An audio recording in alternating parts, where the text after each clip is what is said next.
Hey there, ladies and gentlemen, and welcome back. I'm your host, Patsun, and today we're gonna be taking a look at r/slash relationship advice, where OP caught his girlfriend cheating with his best friend. Let's begin. I think she's at it again. Need help deciding the next steps. Posted by Reddit user Randwaxes.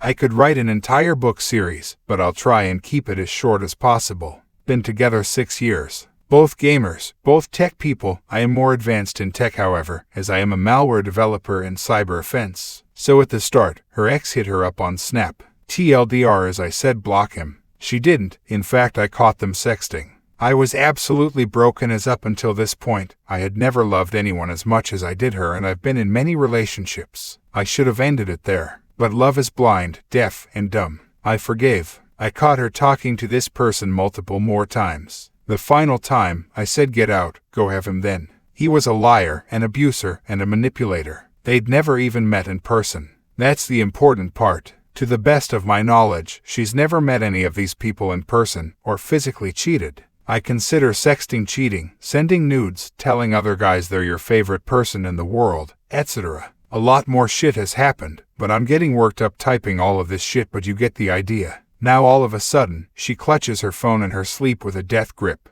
something she's never done before. This woman is so incoherent when she's asleep, half asleep, or just woke up. That's the thing that's doing my head in. Like, it must be bad this time. Recently she went out with a female coworker that she blocked for years, and just randomly decided to unblock her and go to a bar with her. I didn't think much of it, but I think she never seen her. I think she met up with one of her online people. The whole thing has fucked me up over the years. Like, I'm not good enough. I'm not better. I'm here in person. You don't know these people. As someone who's been in my career for 20 years, and as much about hacking as I know. Yeah, concealing yourself online is at an all-time high of ridiculously easy. You can deepfake live feed, webcam audio, and video now, all sorts of shit, and none of it requires any prior knowledge thanks to artificial intelligence. I don't know. I love her so much, but I know if I go through her stuff it's over. I'll likely find stuff. It's making me insane. I literally threw together a keylogger and put it on the computer, but I haven't had the guts to check it. Please advise. OP, it's time that you look in the mirror and realize that you have become a doormat for this woman. She did a great job training you as a good little simp. Explain to me, why is she so special that you would allow her to lie to your face over and over again? You literally enabled her cheating. You need to realize that she's not that special. In fact, she's trash. You can do a lot better if you just grow a damn pair. And now for today's second story. Dealing with my wife's emotional affair. Posted by Reddit user Austria K5. It has been about 2 months since I learned about my wife having an emotional affair, and I bounce back and forth from fine to emotional wreck. I found out by accident. My daughter handed me my wife's iPad and she accidentally had clicked on mail. I saw an email sent to the guy. It was an innocent email she forwarded to him, but I was confused why she would even do that. I searched in her sent box and found some emails from a year ago of them talking like they were a couple. He is her first love and is now married with kids and living in a different state than us. I asked her about it, and she told me that it was only a couple months and they ended it because they are both married and were not going to leave their families. I don't blame myself for her actions, but I feel like I contributed to it because I've been going through a hard time the last couple years and had depression, so I turned to shutting down rather than talking and being attentive for a while. However, I didn't think things had gotten so bad and we still had good times. She told me that she loves me, but is not in love with me. She says that she wants to still be with me, hold hands, be affectionate, and be intimate. I still don't understand it. We agree to look forward and work on fixing our relationship. A couple weeks go by, and I get this funny feeling, so I look at our cell phone service online and I see call after call with him daily for at least a year and 3 months. Cell phone service didn't give option to look further back. I talked to her about it and she says that they did take a break, but that they are still good friends and that they have gone back and forth. About a week after that, we went on a vacation with our 3 kids. One night, I got another funny feeling, so I check again online, but it texts. She spent 2 hours texting back and forth with him after our day at Disneyland. I confronted her and she says they are just friends and she was just sharing about our vacation. The next day, I looked again but at more than just the previous day, and I see that she has been texting with this guy hundreds of times a day for over a year. When I confront her, she says that she has feelings for him but knows nothing can happen. I told her that she either cuts him off completely or we are done. She says she can't do that because he is a good friend. Because she knows that I can see text and talk records, she has switched to WhatsApp, but says that they text infrequently and only as friends. I told her that I need transparency to rebuild trust, and she said that it would do more harm to our relationship, because she doesn't want to feel like she is under surveillance. She keeps her phone with her every second of the day. I asked her about it and said it is because she doesn't like feeling like I am going to violate her privacy by looking through her phone. I told her that I wouldn't care if she looked through my phone because I had nothing to hide. This all sounds really bad, but in some ways, it feels like things have been getting better. However, I'll go a couple days doing well and then something will trigger me and I just feel hurt and angry. Part of it also is that she doesn't want to talk about it. I would benefit from understanding things, but she doesn't want to talk about it. If I get triggered, she acts like it is a burden to talk about feelings or to reassure me that she isn't being inappropriate with him. She also says that I'm overanalyzing everything, even if I ask her a genuine question like, "What are you up to today?" She has told me that she still has feelings for him and knows that acting on those feelings would be inappropriate.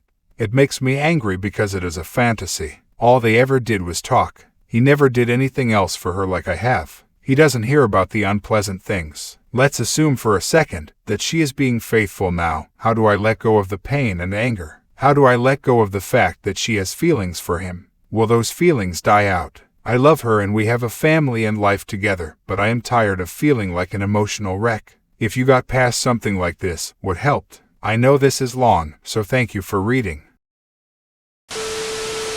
OP, your own guts knows that your wife is in love with another man. She is passing her emotions, hopes, dreams, fantasies into that other dude, while she is gaslighting you that it is only a friendship. What a load of bullshit. You're just her bank account, dude. When the fuck are you going to wake up? When are you going to learn that repeatedly confronting her is just so goddamn stupid? When are you gonna grow a damn spine and stand up for yourself? Don't you have any form of self-respect at all? And now for today's final story. My girlfriend has been sleeping with my roommate. Posted by Reddit user ThrowRACheater1.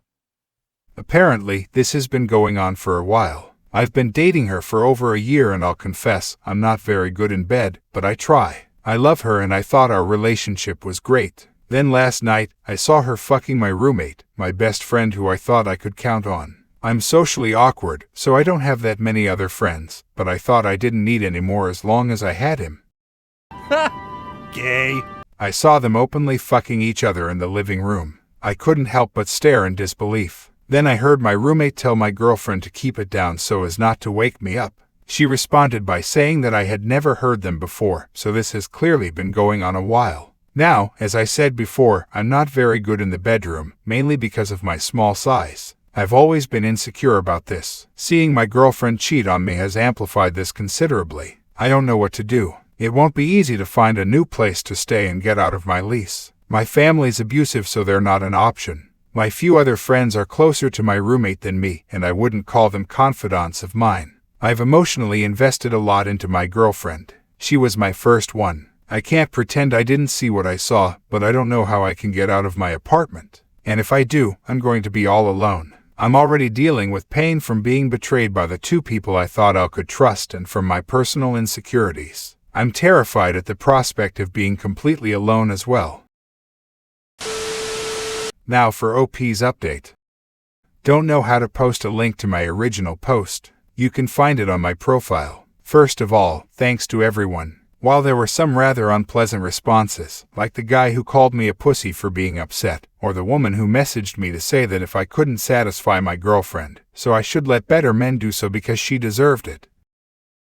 That's stupid! You're stupid! Stop being stupid! The overwhelming majority were kind and sympathetic. I couldn't respond to most because there were so many, but I assure you, you are appreciated. I talked to my landlord who was sympathetic and offered me another apartment if I continued paying my lease. It's an informal arrangement where I'm still legally residing and paying for my old apartment, but staying in another. As expected, my now former friends took my old roommate's side and I've cut them out of my life. I'm not doing the best I could be mentally. I'm all alone and dealing with personal insecurities, loneliness, and heartbreak. Still, at least I'm out of my earlier situation. I've taken a week off work and arranged to see a therapist. All in all, my situation isn't great, but it's unlikely to get worse, and I'm working on improving it. Edit. I have been completely overwhelmed by the response to this. I have literally hundreds of messages of support and lots of comments urging me to stay strong. There is no possible way I can respond to all of them, so I just wanted to say thank you to everyone.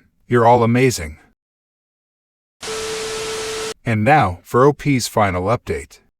Hey everyone, it's been a while. I'm happy to report that I'm doing much better these days. Things were rough at first, especially in that first month. Fortunately, I managed to find a good therapist to help me out. Since then, I've made a much more active effort to tackle my social awkwardness. It was definitely a learning curve, but I feel like I've made some real progress. Anyway, I've found a new apartment in another building. I've also tried to pursue some new hobbies to meet people and have some fun. It's worked out reasonably well, and I have a few people who I've become pretty good friends with. No friendship group, so it's a bit of effort to maintain these friendships, but nothing too bad. I haven't dated since, but I think I'll try and get one soon. All in all, I think I'm past it. It was a dark time in my life, but in the end, I've realized I'm still young and have a lot ahead of me. I cannot express how grateful I am to everyone who has offered support. I know I haven't exactly been responsive to messages, but that's because there are too many for me to respond to. You all really helped give me the strength to get through this, and I am beyond grateful.